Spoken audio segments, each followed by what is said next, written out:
Seja bem-vindo ao Conselho Consultivo. Ricardo Salgado emitiu ontem um comunicado a garantir total disponibilidade para colaborar com a Justiça.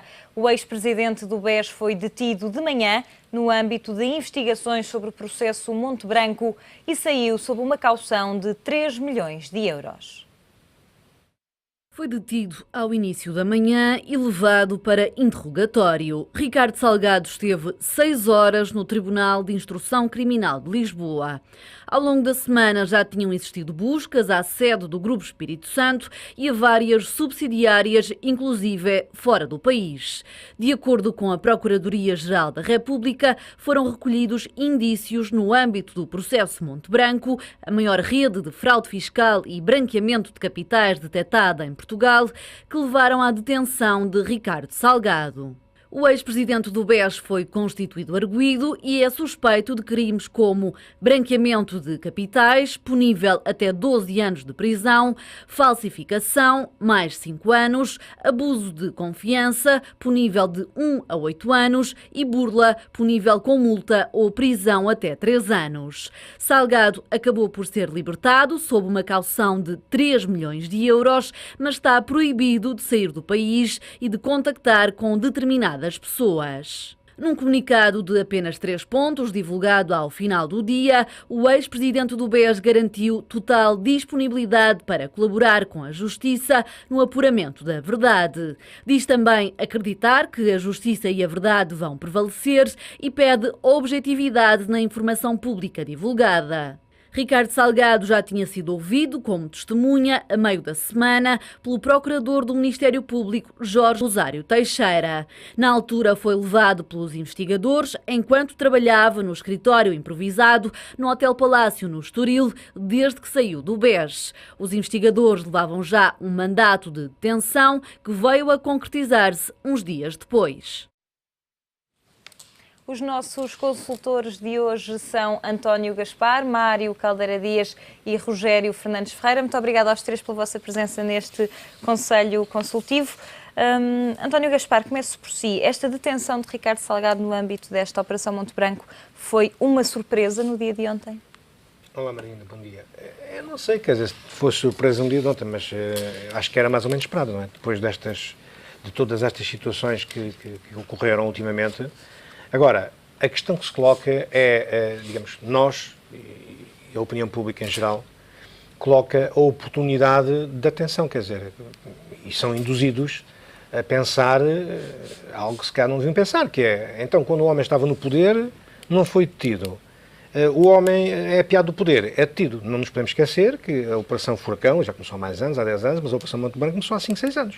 É evidente que a investigação vai avançando sempre. Agora, a questão que se coloca é, a investigação há 1 mês, há 2 meses, há 3 meses, estava na mesma situação que está hoje? Estava mais atrasada? Como é que estava? É essa a grande dúvida que fica, porque depois, extrapolando para outros casos, não é? E toda a gente fala num caso que é público, é o caso Vale Azevedo, que só foi preso depois de ser presidente do Benfica, de deixar, digamos, o poder do presidente do Benfica. A questão que toda a gente coloca é que há uma justiça para os pobres e outra justiça para os ricos.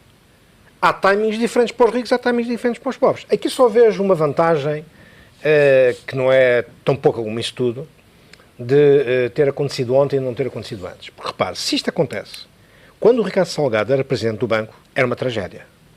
Mas era mesmo uma tragédia. Portanto, agora, não é que seja para bom. Para o banco, para o sistema financeiro, não, para as ações, para os investidores? Para tudo, digamos, para os stakeholders do banco, para todos os stakeholders do banco, particularmente para os seus clientes e para, digamos, para o sistema bancário. Porque não nos podemos esquecer que uma situação destas a acontecer com o Ricardo Salgado, nem presidente do Espírito Santo, tinha repercussões brutais, que neste momento ninguém consegue dizer que repercussões é que eram. Agora que eram umas repercussões muitíssimo gravosas para todos e para a própria economia portuguesa. Mas Moraes Pires foi indiciado pelo DCIAP no caso também deste Monte Branco e continuou na administração do banco. Sim, mas Moraes Pires era, digamos, um peão. Ninguém tem dúvidas que quem mandava no banco era o Ricardo Salgado. A administração era composta por 7 ou 8 pessoas. Todos nós sabemos quem são, ou quem eram, aliás, que já neste momento já não são. Quem eram essas pessoas. Agora, quem manobrava todo o banco e quem nos conselhos, não estava lá presente, naturalmente, mas nas comissões executivas, quem tinha a última palavra era sempre o presidente do banco. Em qualquer banco é assim. Geralmente as comissões executivas são ímpares, exatamente para quando for a votação, mas o presidente da comissão executiva, em caso de um empate, tem um voto de qualidade, sempre. Em todos os bancos é assim, não é?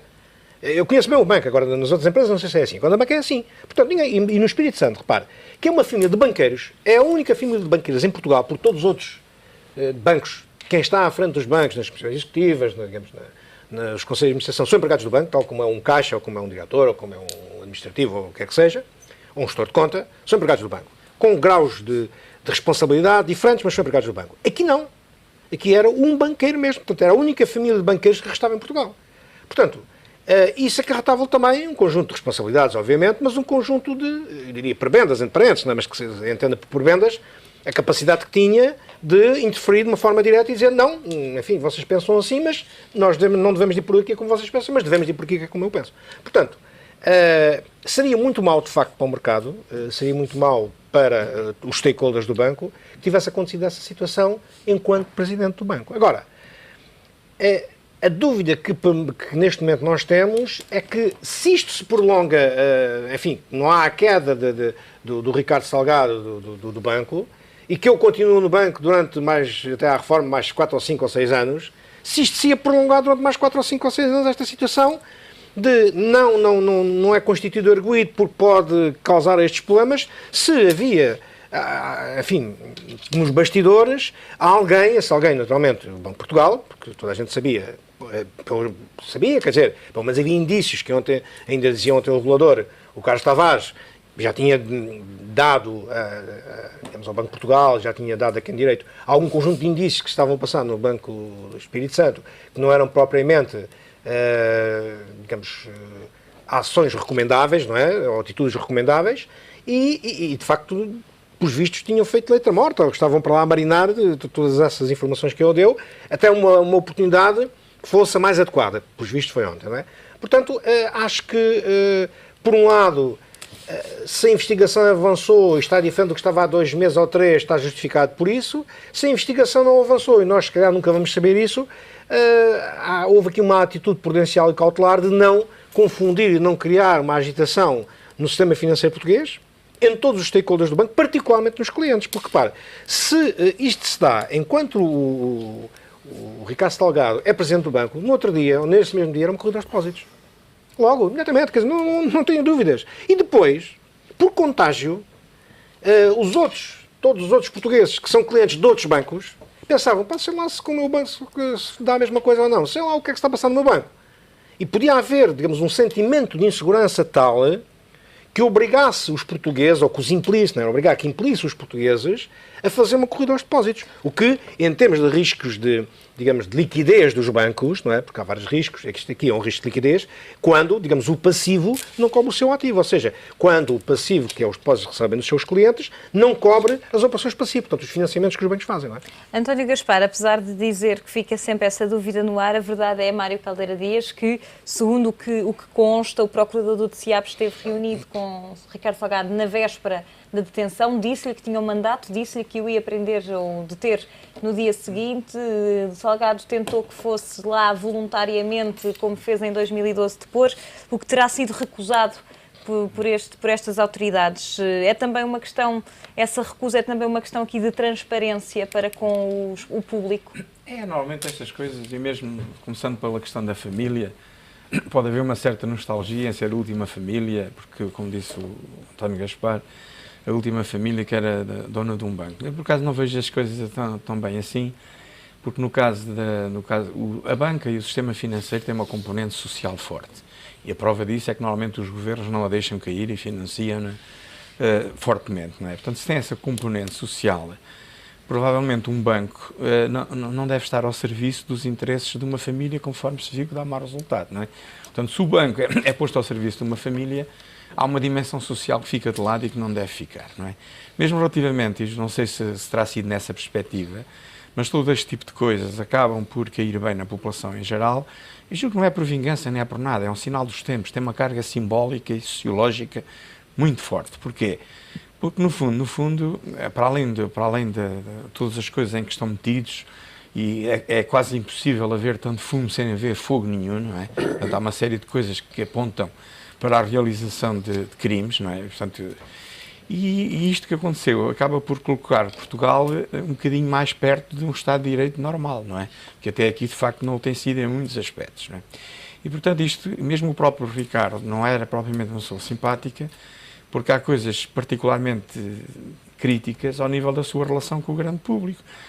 Quando se esquece, quer dizer, uma pessoa que diz que se esqueceu de declarar 14 milhões de euros, ou que diz que os 14 milhões que puseram na conta é uma prenda, quer dizer, só há duas hipóteses: ou está a gozar connosco, não é?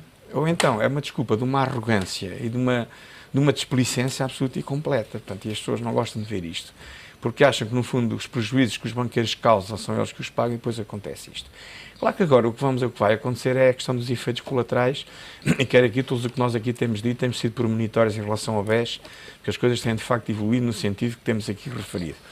E nesses efeitos colaterais há muita coisa envolvida, pode haver, quer dizer, e a questão económica, do impacto económico, sobre o banco as coisas parecem que estão a caminhar bem, não é? Tudo indica que sim, mas o impacto económico destas falências e disto pode ser muito grande, e é pena que assim seja, e julgo que os governos também deviam, nessa medida, tentar salvaguardar os postos de trabalho, a viabilidade económica de algumas empresas, a sua venda em condições que permitissem a sua recuperação, para exatamente minimizar um grande impacto económico que isso vai ter. Já e há são outros impactos. Os pedidos de proteção contra credores das três O que é um holdings indício que o grupo estaria eventualmente falido e vai ter que abandonar o banco. Mas também é verdade, por exemplo, a nível da PT, os impactos foram muito fortes, quer dizer, prejudicou uma negociação decisiva para a PT no Brasil. E em relação ao Henrique Granadeiro, quer dizer, a sua demissão é apenas uma questão de tempo, não é? Acho que só ele é que não percebeu isso, mas toda a gente já percebeu que se demitirá, se não for hoje ou amanhã, será daqui a uma semana, mas não tem outra solução, não é? Rogério Fernandes Ferreira, Salgado saiu ontem do Tribunal de Instrução Criminal como suspeito de branqueamento de capitais, falsificação, abuso de confiança e burla. É a queda definitiva do homem mais poderoso de Portugal, como era apelidado, do dono disto tudo? De facto, ontem acho que este fenómeno do BES assumiu outras dimensões que têm aqui sido faladas. Assumiu efetivamente essa dimensão criminal, que até à data não existia, pelo menos formalmente, portanto aqui a assunção do Estatuto de Arguido da parte de Ricardo Salgado. Assumiu também, sob certa perspectiva, mais fortemente a dimensão internacional, que tem a ver de facto com a questão da PT, para além de todo o problema que envolve o fator económico. Eu, sinceramente, gostava um pouco, em função do que se tem comentado, de realçar um outro aspecto que acho que não tem sido aqui suficientemente, aqui noutros locais, suficientemente realçado, que é uma questão moral aqui, e esta questão moral tem aqui também várias vertentes, e começava pelos mídia. De facto, se nós virmos o último ano, assistimos a algumas entrevistas, nomeadamente ao visado aqui, em que foi apelidado de gênio e agora é apelidado exatamente do contrário. Portanto, esta discrepância entre... Passou de bestial a besta. Pois passou. Isso também é uma coisa que a mim me fere em termos de apreciação, porque as pessoas estão sempre no meio do bom e do mau, não são o melhor nem são o pior, são pessoas e, portanto, nessa perspectiva, não gosto de ver algum jornalismo passar do 8 para 80. Portanto, esta perspectiva moral do ponto de vista dos mídia e dos jornalistas. Por outro lado, também uma outra perspectiva que me parece interessante realçar, que de alguma forma também já foi aqui aflorada, que é esta questão que passa pela opinião pública, que os poderosos também podem ser visados. E, portanto, julgo que isso é algo de positivo, que passa, de facto, para a opinião pública. A questão do timing, essa já me parece, do ponto de vista moral, se quiser, só visto desta perspectiva, mais desadequada, porque então só agora, depois da queda de um anjo, é que sucede isso. Pronto, há aqui justificações que são também económicas, que aliás o António Gaspar já deu, que me parece razoável pressupor. Quer dizer, porventura o timing se calhar é o mais adequado sob a perspectiva das repercussões que este fenómeno podia ter na sociedade e na economia portuguesa. E depois um outro aspecto que também é moral, de alguma forma, que às vezes nos esquecemos, é que se calhar a fuga ao fisco não compensa. E, portanto, de facto, o que está indiciado o Ricardo Salgado, que aliás referiu, é a questão da fuga ao fisco. E, portanto, também uma chamada de atenção que, apesar de tudo, o sistema de justiça e o combate à fraude e evasão fiscal, apesar de tudo, surte alguns efeitos, e como está aqui à vista. Portanto, todos estes aspectos acho que são os aspectos mais de fundo, mais importantes e que são aqueles que têm sido um bocadinho obnubilados e que eu gostava aqui de deixar uma chamada de atenção também para os mesmos. Já aqui ficaram. António Gaspar, parece que no âmbito desta investigação está os tais 14 milhões de euros que Ricardo Salgado terá recebido sem declarar a propósito de um negócio da Escom com a Sonangol que acabou por não se realizar. O que é que podemos tirar desta lição, pelo menos para já, de Ricardo Salgado ter sido detido, ouvido por esta fuga ao fisco, mesmo depois de o Governo ter aberto um processo de amnistia, para que estas pessoas envolvidas no caso Monte Branco pudessem pagar ao Estado sem pagar juros, não tendo consequências criminais. O que é que está aqui a passar-se depois dessa amnistia e de ter sido pago esses impostos? Bom, o que me parece é que o postulado maquiavélico nem sempre se pode aplicar, quer dizer, portanto, ao mesmo que se aplique, nem sempre tem bom fim.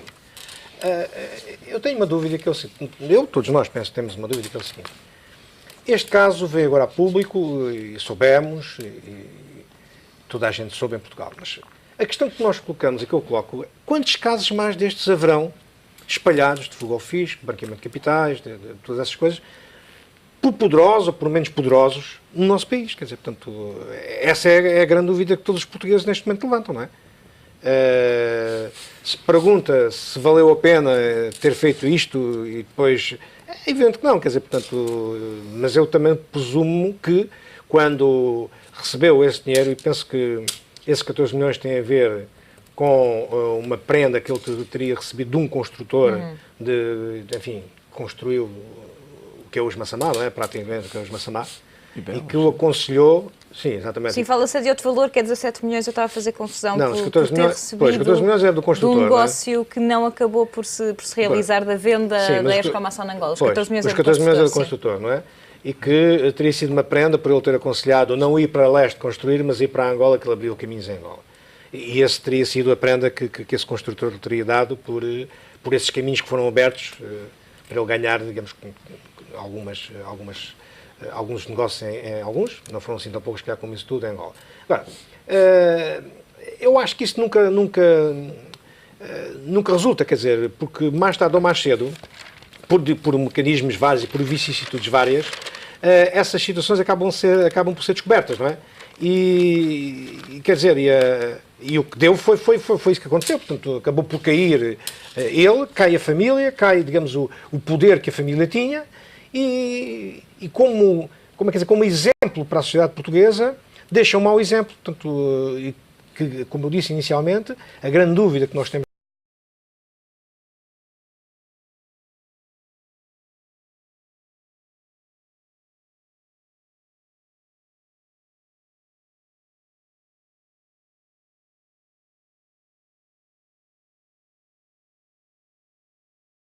público, que lesam o Estado e que pessoas, digamos, do povo, as pessoas simples, veem-se numa situação de, bom, e se eu quisesse fazer uma coisa destas? É evidente que não conseguiam, para já porque não têm os fluxos de capitais que têm essas pessoas. E depois não têm, digamos, conhecimentos que depois, mais tarde, se venham a transformar em situações claramente de favor. Também não foi à toa que a caução foi de 3 milhões de euros mas para Ricardo Salgado. O juiz, penso eu, enfim, se calhar que o Rogério é a pessoa mais indicada para falar nessa área do direito. Agora, um juiz, quando impõe uma caução, tem a ver, naturalmente, com o poder económico dessa mesma pessoa. Não ia pôr uma caução de 3 milhões a um cidadão que roubasse umas peras e tivesse sido preso, coitado, que não tem onde cair, não é? Nem salário mínimo ele recebe. Portanto, é evidente que tem tudo a ver com o poder económico que cada cidadão tem face a certos incumprimentos na lei, e tem a ver também com a dimensão daquilo que está acusado, não é? Porque neste momento a investigação, penso, continua, já descobriram algumas coisas, mas eu estou convencido que este caso vai ser caso para anos. Este caso, daqui a 5 ou 6 ou 7 anos, ainda vamos estar a discutir, ainda não há nada transitado em julgado. Porque nós sabemos que os poderosos, e isso é que diferencia, a meu ver, a justiça dos poderosos e a justiça dos fracos, dos pobres, é que os poderosos têm meios para ir sistematicamente alimentando o processo judicial, para ir metendo sempre, digamos, ações e contra-ações e para ir, digamos, sempre atrasando o mais possível, gastando muito dinheiro naturalmente, atrasando o mais possível uma decisão final do tribunal. Enquanto que um pobre, digamos, um desfavorecido, nem tem dinheiro sequer para a ação judicial, que tem que ser financiada pelo Estado, tem que ter um advogado oficioso para o representar, acaba logo ali. Portanto, há uma primeira decisão, nem vai recorrer coisa nenhuma, enquanto o rico vai recorrendo até o limite que pode recorrer. Portanto, e aí, nesse aspecto é que eu digo, não acredito que esta situação toda venha a ter, digamos, um julgamento, ou venha a ter uma decisão final antes dos 7, 8, 9, 10 anos. Rogério Fernandes Ferreira, e que impacto é que pode ter este caso, que é individual, é uma suspeição individual de Ricardo Salgado, não tem nada a ver com o BES, não tem nada a ver com o GES, é uma situação de branqueamento de capitais, burla, mas a título individual. Como é que isto de alguma forma se mistura com o banco e com o grupo? De facto, nós continuamos aqui numa tentativa de pessoalização do problema, porventura até é um problema pessoal, mas o que importa realçar, mais uma vez, é sempre os problemas colaterais que isto efetivamente pode trazer. Já vimos que trouxe uma dimensão nova ao problema, que é precisamente a dimensão internacional. Não é? Basta ver isto do ponto de vista das repercussões que teve no Brasil e na fusão da Oi com o PT. Obviamente que isto depois tem uma dimensão económica. E nas próprias buscas realizadas em 5 países diferentes com certeza, até desse ponto de vista, empresas do grupo. Desse ponto de vista também. Para além disso, uma dimensão económica, portanto, que vimos que as próprias cotações das empresas sentiram repercussões negativas, mas pronto, as consequências julgo que serão a este nível, portanto, quer económicas, quer políticas, não é? Porque isto de facto modifica a situação que tínhamos anteriormente, e criminais pessoalizadas na pessoa do Ricardo Salgado. Mário Caldeira Dias, os portugueses vão saber separar o trigo do joio deste caso de Ricardo Salgado, destas acusações, para os problemas do Grupo Espírito Santo e para a solvabilidade do banco? Eu julgo que os reguladores têm feito um grande esforço, e as autoridades responsáveis por essa área têm feito um grande esforço para isolar a questão do banco da questão do grupo, não é? E julgo que a opinião pública em geral já compreendeu isso, embora ainda haja coisas eventualmente por descobrir, mas tudo indica que o banco terá a capacidade para resolver os seus compromissos, mas numa perspectiva de isolamento e determinação correta qual a sua exposição ao grupo. Uma vez feito isto... E mesmo reportando já prejuízos enormes este semestre, já Sim. para acomodar essas perdas. Sim, mas se ficar claro de uma vez por todas e que a partir dali se inicia uma nova fase descolada do grupo, eu julgo que a questão do banco poderá ser resolvida por essa via. Fez bem antecipar essas perdas? Eu acho que sim, acho que há que começar com a casa limpa, não é? Portanto, limpar tudo e depois aí começar por uma vida nova, não é? E, portanto, já tem o dedo de Vítor Bento? Pois, e se houver confiança no futuro e um grande banco, eu estou convencido que esta ideia de esclarecer tudo numa perspectiva de futuro e de separação do grupo é uma perspectiva correta. Agora, há aqui um problema em relação ao processo, que ninguém falou nisto, mas é um problema sério. Eu tenho algumas dúvidas sobre a capacidade que o nosso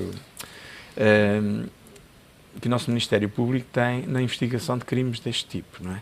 São crimes relativamente complexos, são crimes, os circuitos financeiros são relativamente sofisticados, passam por muitos pontos internacionais, embora a informação hoje seja muito mais possível do que era aqui há uns anos antes da crise, mas pode haver aqui, o processo de facto pode se arrastar e não chegar a conclusão nenhuma, porque o arranjar provas em investigações deste tipo, tendo em conta a dotação de meios que nós temos, pode não ser muito fácil de fazer, não é? Pode não ser muito fácil. Isso quer dizer o quê? Que mais uma vez os portugueses vão sentir que há impunidade dos poderosos em Portugal? Mas os poderosos sempre agiram muito na base desse sentimento de impunidade. E os portugueses, em geral, já se habituaram a pensar, e é difícil, até porque é justo que pensem assim, De facto, a justiça é uma para quem tem mais dinheiro e pode alimentar os processos e pode ter bons advogados, e para outros que são mais pobres e que, de uma maneira ou de outra, acabam por ser rapidamente tolhidos pela justiça, sem capacidade de recurso ou sem capacidade de procurar coisas. Portanto, provavelmente noutros países também é assim. Ontem foi detido exatamente para, alegadamente, evitar-se a destruição de provas que poderia estar... Realmente são esses dois argumentos, a questão da fuga e a questão da destruição de provas, não é? Eu não sei se, detrás das autoridades, havia à procura de algum efeito simbólico nestas matérias, não é? Provavelmente temos que acreditar que não, mas que ele teve esse efeito, teve, não é? Portanto, as pessoas hoje sentem-se um bocadinho melhor com o seu sistema judicial, mas a estrutura de funcionamento do sistema não se alterou muito. Portanto, a probabilidade disto não chegar a lado nenhum é forte, de facto, não é? É forte.